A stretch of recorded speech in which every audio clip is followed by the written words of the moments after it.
if you're going to act jealous, just stay home. She said, then spent the night all over her ex. I went home alone. A week later, she showed up sobbing, saying it didn't mean anything. I said, neither do you, to me now, and shut the door. Hey viewers, before we move on to the video, please make sure to subscribe to the channel and hit the like button if you want to see more stories like this. Thanks. Throwaway account, because some mutual friends might recognize this mess. This all went down about a year ago, but I've been lurking on here and finally decided to share. It's cathartic. I guess I, Ruoplo Lapanmiter, had been with Emily, Suvoltuv, for almost 2 years. We met through a mutual friend at a casual get-together.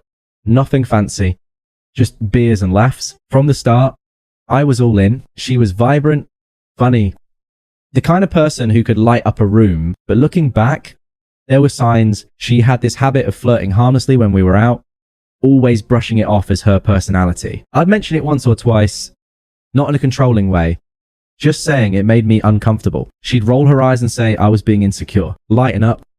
Alex, it's not like I'm doing anything wrong. I worked as a project manager at a mid-sized tech firm. Steady job, good pay, but it meant long hours sometimes. Emily was between gigs. She lost her marketing role during a company restructure and was figuring things out. I didn't mind. I covered most of the rent on our apartment, handled the bills, even helped her network for new opportunities. There were nights I'd come home exhausted and she'd be out with friends, but I'd tell myself it was fine. Relationships are about support, right? Flashback to one of those sacrifices. A few months in, her mum had a health scare. Nothing life-threatening, but it required surgery. Emily was a wreck. So I took time off work to drive her 3 hours to the hospital. Stayed the whole weekend. Even cooked meals for her family. She called me her rock back then. I don't know what I'd do without you. She'd say, curling up next to me, it felt good being that guy. The loyal one. But as time went on, things shifted. She'd spend more time on her phone, giggling at messages. I'd ask who it was, and it'd be just a friend. One name kept popping up. Jake, her ex from college. They'd reconnected on social media. She said, no big deal. Old flames catching up. I trusted her. Why wouldn't I? I wasn't the jealous type, or at least I didn't think I was. The night everything blew up was at a friend's birthday party at a local bar. It was one of those crowded spots with dim lights, loud music, and everyone half shouting to be heard. Emily had been excited about it all week. It's going to be fun. Alex, we need to get out more. I agreed. Work had been hectic and I figured a night out would be good for us. We arrived together hand in hand. For the first hour, it was fine. Drinks, chatting with friends, the usual. Then I spotted Jake across the room. Tall guy, flashy clothes, the type who commands attention. Emily's eyes lit up when she saw him. Oh, Jake's here. Small world. She waved him over and suddenly it was like I wasn't there. They started talking close, laughing, her hand on his arm. I stood nearby, nursing my drink, trying not to overthink it. But as the night wore on, it got worse. She'd lean in, whisper something, and he'd grin. At one point, she danced with him, bodies pressed together, in a way that wasn't just friends. I felt my stomach twist. Not rage, just this quiet hurt. Why was she doing this right in front of me? I pulled her aside during a lull in the music. We stepped out to the patio where it was quieter. Emily, what's going on? You're all over. Jake, it doesn't feel right. She crossed her arms, her face twisting into that smug expression she got when she felt cornered. Oh me God. Alex, if you're gonna act jealous, just stay home. It's a party. I'm having fun. Jake gets it. He's not all uptight like you. I blinked, taken aback, uptight. I'm just saying, it looks like more than catching up. We're together. Remember, she laughed. A sharp, dismissive sound that cut through the night air. Together. Please. You're always working. Always. So serious. Jake makes me laugh. He reminds me of when life was exciting. If you can't handle me talking to an old friend, maybe you should go home alone. Her words hung there. Heavy. I searched her face for any sign of regret, but there was none. Just that entitled glare like I was the problem. Emily, this isn't talking. You're practically on his lap. Exaggerate much. Grow up. If you're this insecure, maybe we need a break. She turned on her heel and stormed back inside. Straight to Jake. I watched through the window as she draped her arm around him, whispering in his ear. They didn't even glance my way. I stood there for what felt like forever. The cool air doing nothing to calm the confusion swirling in my head. Part of me wanted to march in confront them both. But what would that accomplish? Yelling. A scene? No, that wasn't me. I took a deep breath, pulled out my phone, and ordered a ride home. As I waited, I texted her, heading out, enjoy your night. No response. The ride back was silent, torture. I replayed the evening in my mind. The flirting, her words, the way she dismissed me like I was nothing. Why? I'd given her everything. Time, support, love, and for what? To be treated like a backup plan at a party. I got home, poured a glass of water, and sat on the couch in the dark. Hours passed. She didn't come back that night. The next morning, my phone buzzed with a text from a mutual friend. Dude, you okay? Emily left with Jake last night. Yeah, I was okay, or at least I would be. I didn't sleep much that night. The apartment felt too quiet, too empty. Around 1:00 a.m., the door finally creaked open. Emily stumbled in, hair messy, makeup smudged like she just rolled out someone else's bed. She saw me on the couch, coffee in hand, and froze. Hey, she said, her voice casual, like nothing happened. She kicked off her shoes and headed to the kitchen. While night, sorry, I didn't text back. Phone died. I set my mug down, keeping my tone even. Where were you? She poured herself a glass of water, avoiding my eyes. Oh, after you left, things got crazy. Jake offered to crash at his place since it was late. Nothing happened though. We just talked. I repeated flatly, all night. She turned, leaning against the counter with that same smug look from the party. Yeah. Talked. What's with the interrogation? You're acting like I cheated or something. You spent the night with your ex, Emily. After flirting with him in front of everyone, what am I supposed to think? She rolled her eyes, sipping her water. God. Here we go. You're so paranoid. Jake and I have history. That doesn't mean anything. Now, we were just reminiscing. If you trusted me, this wouldn't be a big deal. History. You mean the guy you dated for years in college? The one who dumped you because he wasn't ready? And now he's back, and you're all over him at a party while I'm standing right there. She laughed again. That cold, mocking laugh, all over him. Please. We danced a couple times. You're making it sound like we hooked up in the bathroom. And honestly, if I did, maybe it's because you've been so distant lately. Work. When's the last time you made me feel wanted? I felt the twist in my gut, but I kept my voice steady. No yelling. No begging. I pay for this place. I supported you through your job hunt. Last week, I cancelled a meeting to help you with your resume, and this is how you repay that by gaslighting me. Gaslighting. Oh, that's rich. You're the one who's jealous of nothing. Jake gets me. He doesn't smother me with expectations. If you're going to be this clingy, maybe we should take a break. I need space to figure out what I want. What you want, I achud, and that includes spending nights with your ex. She shrugged, her tone turning dismissive. It didn't mean anything.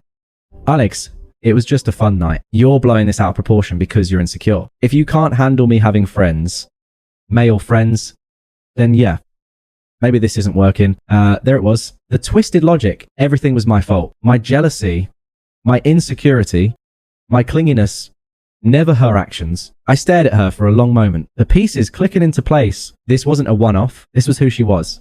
Manipulative, entitled, always shifting blame. Okay. I said simply. She blinked. Okay, that's it. Yeah. If that's how you feel, then go take your space. Her smugness faltered for a second. Like she expected me to fight. Wait. You're serious? Just like that? I stood up, grabbing my keys. I'm not begging you to stay. Emily, if Jake's so great, be with him. I'm done. She crossed her arms, her voice rising. Fine. Maybe I will. You'll regret this. You think you can do better. Good luck. You're boring. Alex, safe, predictable. Jake's exciting. He makes me feel alive. I nodded, not rising to the bait. Understood. I walked to the bedroom and started packing a bag.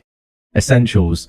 Clothes for a few days. She followed, ranting. You're really leaving over one night. Pathetic. I thought you loved me. I zipped the bag, slinging it over my shoulder. I did. But love isn't enough when there's no respect. She scoffed. Respect says the guy who's walking out without even trying to fix this. There's nothing to fix. I said calmly, you made your choice last night. As I headed for the door, she grabbed my arm. Wait. Alex. Come on. Let's talk about this. I gently pulled away. We just did. And with that, I left. No slamming doors. No last words. Just quiet detachment. I crashed at a buddy's place that night, ignoring her initial texts. Where are you? This is stupid. By evening, they stopped. I figured that was it, but the silence gave me time to breathe, to process. I sat on his couch, staring at the wall, replaying our relationship. The good times, trips to the beach, lazy Sundays, mixed with the red flags I'd ignored, her constant comparison to ex. Her way of making me feel like I was never enough. It hurt. Yeah. Deeply. But in that hurt, something shifted. I wasn't confused anymore. I was clear. I deserved better. Little did I know, her exciting choice was about to unravel spectacularly. A week passed in a blur. I focused on logistics. Finding a new place, sorting finances, blocking her on social media, no dramatic posts or venting to friends. I kept it private. My buddy let me crash longer, and I used the time to hit the gym. Something I'd neglected during our relationship. It cleared my head, built some routine. Internally, I was still processing the unfairness of it all. Why pour your heart into someone who treats you like an option? But I didn't dwell. I moved forward. Then the whispers started. Mutual friends texted cautiously. Hey man, heard about Emily. At first, I ignored them, but curiosity got me, and I met up with one, let's call him Mike, for coffee. He spilled it all. Dude, it's bad. Mike said, shaking his head, after you left, she went full in with Jake, moved some stuff to his place that same week, bragging about how free she felt. But Jake, he's the same player from college, used her for a fling, then ghosted. Turns out he had a girlfriend the whole time. Some model type. Emily found out when the girl confronted her at a bar, screaming match. The works. I sip my coffee, keeping my expression neutral. Sounds rough. Mike leaned in. It gets worse. She quit her part-time gig, thinking Jake would take care of her. Now she's scrambling for work, crashing on friends' couches. Our group chat blew up, people calling her out for how she treated you. Hypocrite. They said, she's lost a bunch of friends over it. I nodded, feeling a quiet satisfaction. Notre. Justice. She discarded me like yesterday's news, and now the universe was handing her the bill. I didn't reach out. Didn't gloat. I just kept building my life. More details trickled in over the next days. Emily posted vague stories online. Cryptic stuff like betrayal, hurts, with sad emojis. Ironic. Right? Friends forwarded screenshots since I was blocked. One showed her ranting in a group. Jake was a mistake. But Alex overreacted. The response is crickets or outright shade. You mean like how you cheated? Her social circle shrank. People who defended her fun night now distanced themselves. Meanwhile, I landed a promotion at work, something I'd put on hold to support her. Longer hours, but better pay. I signed a lease on a small studio downtown, furnished it simply. For the first time in years, I felt unburdened. No, walking on eggshells. No constant comparison. I even started dating casually.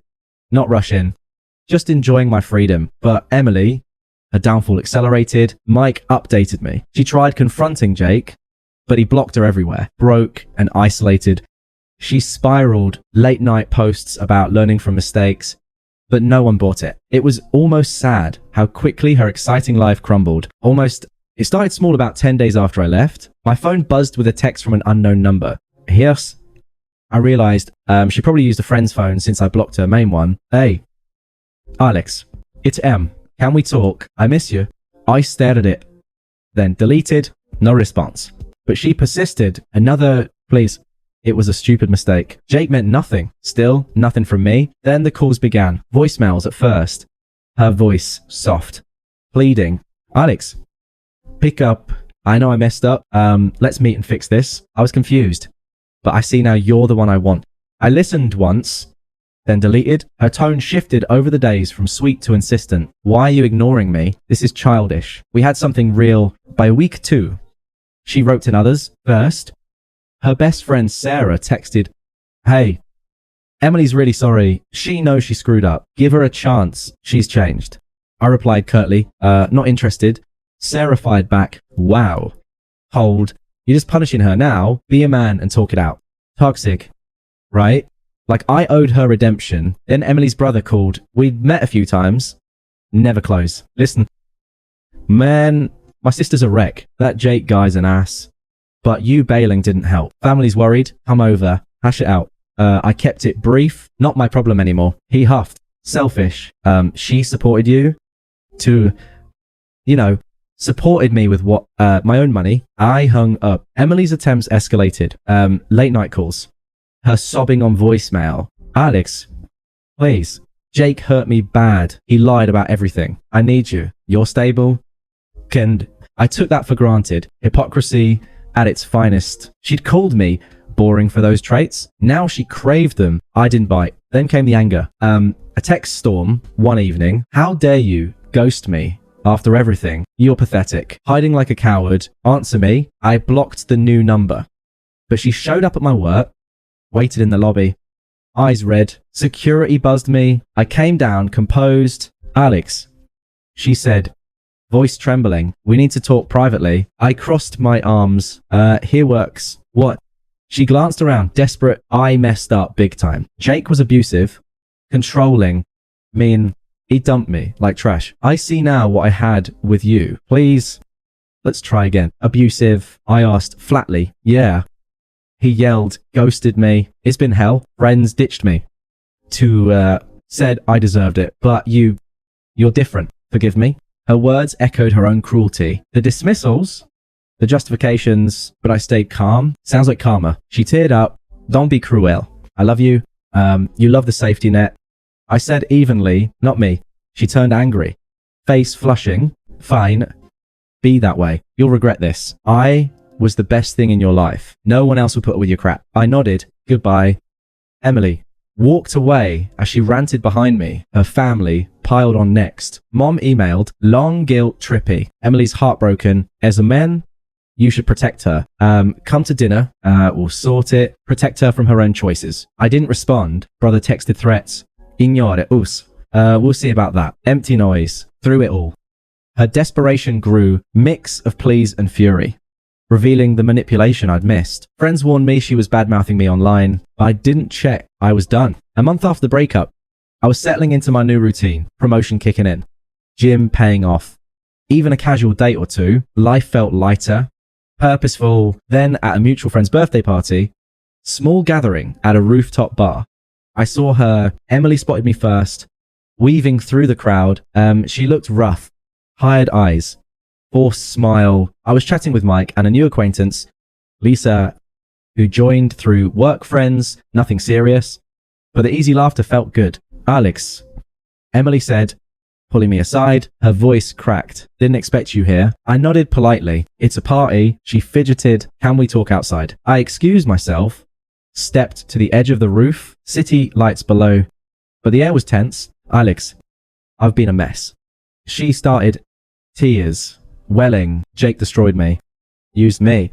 Then vanished. I'm alone. Broke.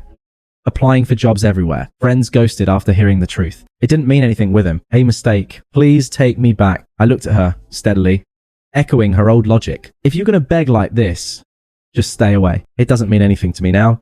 She blinked. Stumm. What? That's cruel. I thought you'd understand like how you understood my feelings at the party. You call me jealous, insecure. Said Jake was exciting. Now he's gone. And suddenly I'm the prize. Her face twisted, desperation to anger. I was wrong. Okay. Admit it. You miss me. I shook my head. Indifferent. No. I've built something better. New place. Better job.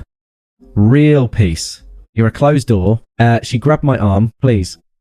We can fix this. I pulled away gently. Neither do you to me now. I turned, walking back inside. She followed, voice rising. You're heartless. After I came here, sobbing, you'll end up alone. Heads turned, but I ignored her. Rejoining Mike and Lisa, Emily stormed out, humiliated in front of everyone. The reversal complete. Friends later said she unfriended half the group that night. That was it. No more texts. No, please. I heard through the grapevine she moved back with her parents. Still struggling. Me? I thrived. Promoted again. Traveled solo. Even started seeing Lisa seriously. She's kind, respectful. The upgrade I didn't know I needed. Looking back, her betrayal taught me my worth. I'm free. Evolved. She's irrelevant. Thanks for watching. Make sure to subscribe to the channel and hit the like button. What do you think about this story? Share it in the comments.